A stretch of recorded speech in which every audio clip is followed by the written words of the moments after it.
朋友是一个坚韧不拔的纪录片，在香港这座城市的设置。主演钱德勒、罗斯、福波斯伊、瑞秋、莫妮卡和一些其他他妈的演。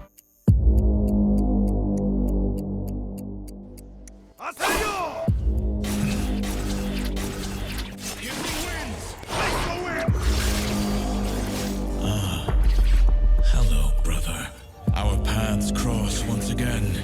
Yone, what have you become? Death rejected me, but I'm sure it will welcome you. I will not die dishonored.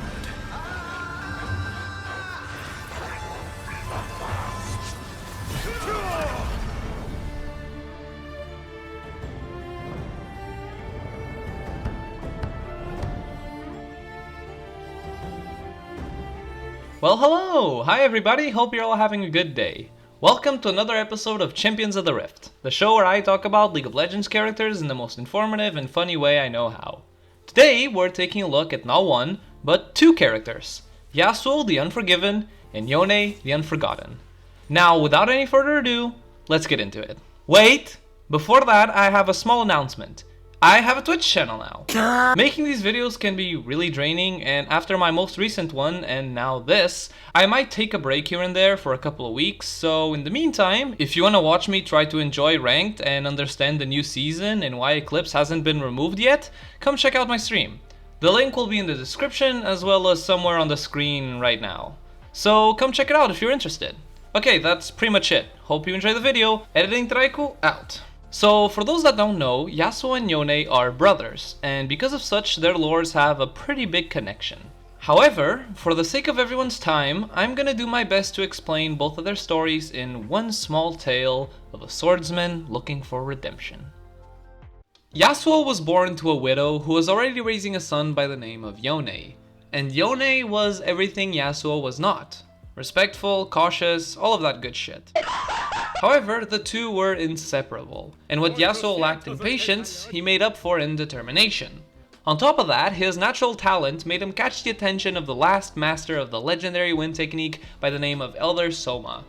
Both brothers would practice constantly, and even have sparring sessions with each other for fun.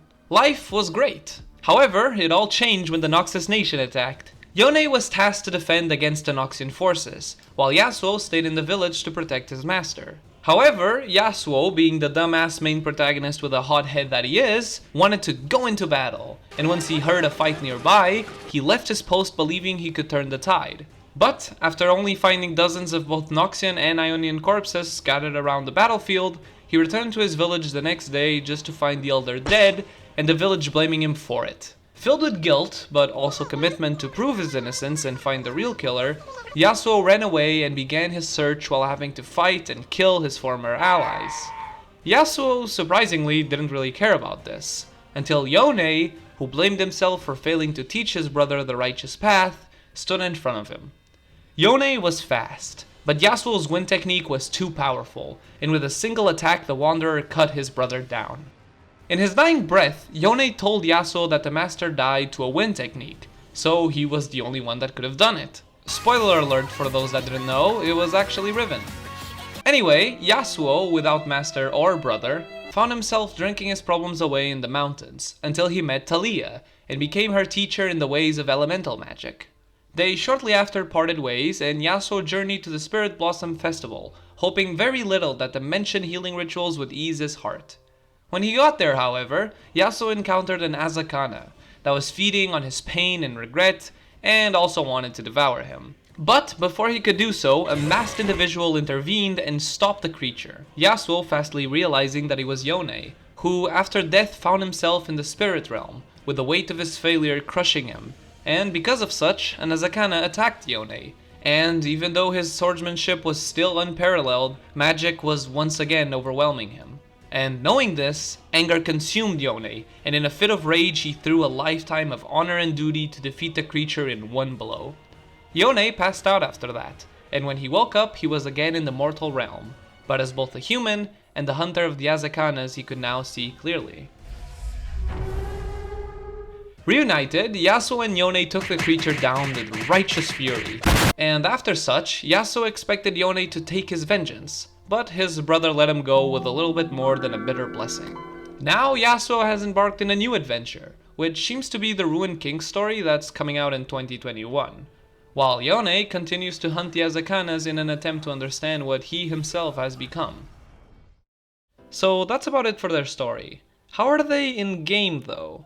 Well, they're actually really cool. Yasuo is a bruiser, while Yone is an assassin. However, they're so similar in terms of builds, abilities, and overall playstyle that playing one will make it so that playing the other almost feels natural. And unlike Sona and cooler Sona, this one was done on purpose, since, well, that's the whole point, they're brothers. Yet, somehow, Seraphine still manages to be more of a Sona than Yone is a Yasuo, which is just... What the fuck, man? So, Yasuo's passive is Way of the Wanderer, and it has two parts. The first is called Intent. Yasuo doubles his total critical strike chance, but in return, his crits only deal 80% of his bonus AD. Additionally, any extra crit will turn into attack damage as well. The second part is called Resolve. Yasuo doesn't have mana. Instead, he has a flow bar that grows every time he moves, and when it gets to full, Yasuo will get a small shield when an enemy champion or monster hit him. This passive is, by far, one of the most broken in this game, but it's also what makes Yasuo balanced in a way. Let me explain. So, by having the ability of doubling your crit chance, it makes it so that your first items, 90% of your games are ones with no health or tankier stats. Yeah, you get a nice shield on Immortal Shield Bow, but besides that, Yasuo has to spend around 8,000 gold, including Berserker Boots, to start building defensive, which is pretty insane when you compare it to other characters. So, giving him a shield by walking is not that insane when you ask me. But on the other hand, why the fuck is double crit a thing? Why does something that you normally need 5 items just gets cut down to 3? Why is Yasuo auto-attacking me to death with 2 items? And why does his brother do the same shit with his passive Way of the Hunter, which does not have a shield? Instead, it's called Innate. Yone alternates between his normal sword and the Azakana sword, beginning to attack with the normal sword and dealing normal damage, and then swinging with his other sword and dealing both 50% physical and magic damage. This is actually one of the things that end up distinguishing these two champions at the end of the day. Yasuo is more focused on moving constantly and using his other abilities to maximize his damage, while Yone is more basic and requires you to work around your auto attacks more, which can be more or less appealing depending on the player. Yasuo's Q is Steel Tempest. He thrusts his sword in a small line, dealing physical damage and applying on-hit and on-attack effects to the first enemy hit. It can also crit just like Yasuo's auto attacks. After hitting an enemy unit with this ability, Yasuo gets a stack for 6 seconds, and after getting 2 stacks, Yasuo's ability gets changed into a skill shot Wyrling that deals the same damage as his normal Q, and it also knocks up any enemies it hits for 1 second. This ability's cooldown is also based off attack speed. I would say that's pretty complicated to understand, but to be honest, ever since Aphelios came out, I feel bad for calling this a challenge to read. It's a nice ability though. It allows you to dish out some nice poke, farm from a distance, and it's the main ability you're going to be using for the rest of his kit. Yone's Q is Mortal Steel, and it's pretty much the same ability as Yasuo, but with one little difference that can be pretty meaningful. Upon reaching 2 stacks, Yone's ability also becomes a tornado that he can throw. However, he also dashes half of the tornado's distance, which can be used to engage, hop over walls, or try and poke the enemy while under tower just to realize you dashed too far and now you tank the tower shot. Yasuo's W is called Wind Wall, and it's probably the reason why everyone hates him and everyone wants Samira to throw herself off of a cliff straight into a highway. Yasuo creates a gust of wind that moves in a targeted direction for 0.25 seconds before stopping and forming a wall. Both that gust and the wall itself last 5.75 seconds and block all projectiles in the game, excluding towers. This ability is just broken. No ifs or buts, it's just not fucking balanced. No matter how well you play or position yourself, Yasuo can literally just win a team fight by pressing W and making your game-winning ultimate disappear. Also, the wall increases with your level, being almost the size of an entire lane when maxed, which is just insane to me how that is still a thing that exists in this game. It's one of those things where it's not that rewarding for the person using it, and the person playing against it remembers why he permabanned this champ for 2 years now. Yone's W is Spirit Cleave, and thankfully it's not as annoying as his brother's. Oh, but don't you worry, we'll get to that. Yone cleaves in the targeted direction, dealing both physical and magic damage to all enemies hit and shielding himself for his bonus AD. The shield amount is reduced on minions, and both the cooldown and the cast time is reduced with attack speed. Pretty simple ability, just a shield that also does a bit of damage. You can use it almost instantly with your Q to add a bit more of burst and survivability, but besides that, it's not really that complicated. Yasuo's E is Sweeping Blade. It's a point and click dash that deals magic damage. Additionally, the base damage of the dash gets increased by 25% for 5 seconds, stacking up to 2 times. Yasuo cannot dash to the same target more than once every few seconds, and the dash can be interrupted by anything that isn't a slow. You can also use your wind wall during your dash, as well as your Q. However, doing so will make it so that Yasuo spins and deals the same damage as his normal Q in an area around him. If you have your tornado up instead of your basic Q, the spin will also knock up everyone hit by it. This ability is pretty much as important as your Q, and it's also what distinguishes a bad Yasuo from a good one to a great one. If used correctly, it can make Yasuo be able to fight and beat a lot of matchups in the laning phase that other melee characters struggle with. And if used incorrectly, well... Oh my god! Yone's E is Soulbound, and it's pretty much a glorified version of Zed's ultimate. He dashes a fixed distance in the targeted direction, leaving an untargetable clone behind him that he can recall to after a 0.5 second delay. During this form, Yone permanently has a movement speed boost and marks any champions he damages. When he recalls to his body, the mark detonates and deals true damage equal to the amount stored from how much pre-mitigation damage you've dealt to the enemies marked. The end of the cast will also cleanse Yone of any and every CC. However, if he is CC'd while in his Asakana form, even after the duration ends, he will remain in it until the crowd control finishes. So yeah, it's pretty much just a Zed ult on a basic ability that can also work on the entire enemy team. I don't think I need to say more than that, so we're just gonna move on. Yasuo's ultimate is Last Breath. He blinks to the closest airborne enemy or enemies to the player's cursor, and after knocking you up for 1 extra second, he deals physical damage to the champions he ulted. Additionally, Yasuo also gets his flow bar instantly filled, his Q stacks resetted, and 50% bonus armor penetration on his crits for 15 seconds. Also, if the enemy is not too far deep inside the turret range and you ult them, Yasuo will position himself outside of it, so that's nice. This ultimate is probably one of the coolest things about this champion. It makes him work really well with characters that already have knockups while still being useful without them because of his kit.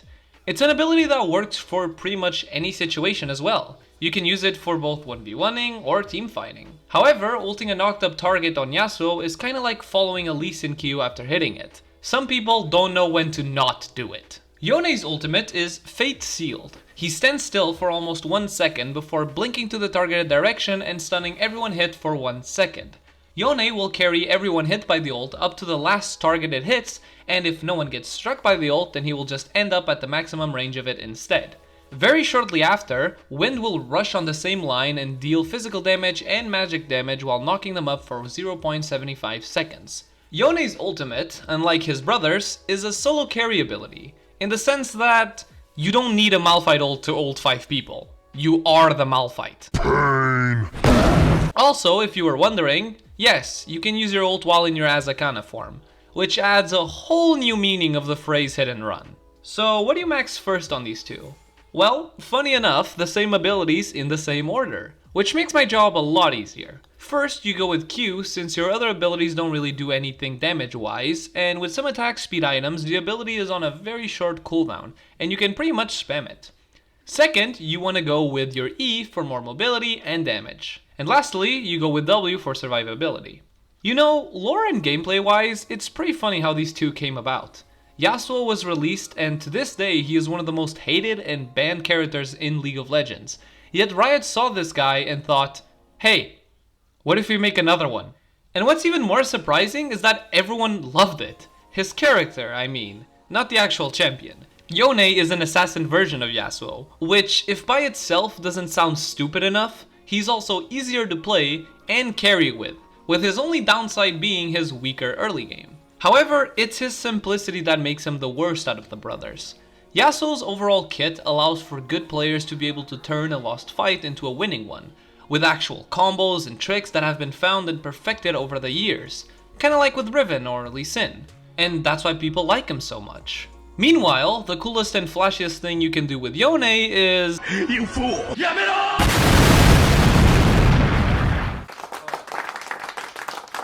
But that's about it for my opinion. It's time to learn how to play these two. In the early game with Yone, you mostly just want to sit back and farm until you start getting your items. However, in the matchups where you can bully your opponent, get your third Q, engage after using your E on a safe position, use your W, trade some autos and back off. With Yasuo, you have more outplay potential because of your passive and wind wall, but when both of these guys really come to play is in the mid game. Once you've got 2 to 3 items under your belt, especially Infinity Edge, your damage massively spikes and you can just turn your brain off and auto attack people to death. Yone is also better at roaming than Yasuo because of his E, so make sure to take that into consideration. From there to the late game, you just keep scaling better and better, especially with the new season where if you get 5 crit items, you're also going to be sitting on 500 AD. However, on both of these characters, once they're locked down, there's not much they can do, so keep your distance and only go in after a team fight starts to clean it up. Now, let's get into the TTT. So we'll start this off with Yone since he's more simple. You can combine your third Q with your ultimate to deal a lot of damage and make it pretty much impossible for the enemy to juke your ult. You can also flash while using your third Q to redirect it and make it an instant knockup. With Yasuo, there's a bit more you can do with his abilities, like using your EQ combo with flash to catch enemies off guard. This also works when your third Q is up and it's commonly known as a Beyblade.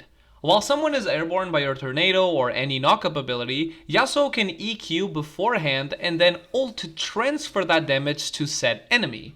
This combined with your ult can really pack a punch once you get some items, and people like to call it an airblade. However, if you're looking for the biggest possible damage output with one combo, then the Keyblade is the way to go.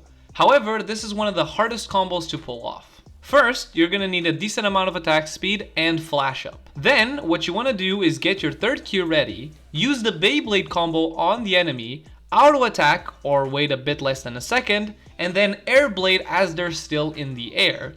All these combos will only come with practice, so don't be mad if you can't pull off the Mo Arcadata special in your first couple of games. Lastly, both brothers can start their Q animation and then flash to make it pretty much impossible to react to, which can be useful. So before I talk about the build, just remember that by the time this video is being made, it's preseason, and all of the items in the game at the moment are either new, reworked, or removed, so whatever is good now might be garbage in a few weeks. So out of all the mythic items, Immortal Shield Bow is the best for both Yasuo and Yone. The shield, the lifesteal, the attack speed, and just about everything works great for these two. You can also start Berserker Greaves, since the attack speed gives you more damage overall. Ginz's Rage Blade is apparently also really broken on these two, so if you're watching this by the time it's being made, go have fun and abuse it while you can. After that, you can go Infinity Edge, both Last Whispers, Bloodthirster, Phantom Dancer, and pretty much everything that gives critical chance. You can also go Dead's Dance if the enemy team has a lot of AD, and Wit's End or Maw if they have a lot of AP. For runes, Yasuo is better with Conqueror, but you can take Fleet Footwork in harder matchups. For Yone, it's the opposite. Fleet is overall the best option due to his weaker laning phase, but you can take Conqueror against certain melee matchups. Besides that, you take the same exact runes on both of them: Triumph, Legend Alacrity, and Coup de Grace. For the secondary tree, I recommend Domination, more specifically Taste of Blood and Ravenous Hunter. For glyphs, 1 attack speed, 1 adaptive force, and 1 magic resist or armor depending on your laner. For matchups as Yone, Renekton, Irelia, and Ziggs can punish you heavily in lane or just easily survive you, while champions like Ryze, Vladimir, and Seraphine can't really do anything against you. For Yasuo, examples of bad matchups are Malzahar, Victor, and Azir, and good matchups are Kassadin, Ryze, and funny enough, Yone. For Yone skins, we have wait, is this from the lore or no Yone, and nothing else. For Yasuo, we have Milady Yasuo, Metal Gear Joke haha funny Yasuo, Yone Yasuo, No Man's Sky Yasuo, Dark Souls 3 Yasuo, I'm Out of Analogies Yasuo, Kakashi Yasuo, and One Glass of Water Too Many Yasuo. And that's Yasuo and Yone. They're annoying as fuck to fight, they're fun to play, you hate them on your team and the enemy team, and most importantly of all, they're a solid proof that Riot is slowly running out of ideas. Thanks for watching, everyone! Once again, be sure to check out my stream if you're interested. If you enjoyed the video, liking it or subscribing would be greatly appreciated. And if you have any ideas or options you would like to share, then the comments are right below this video. I will gladly answer them the best way I can. My name is Traiku, and I'll see you in the next one. Bye bye.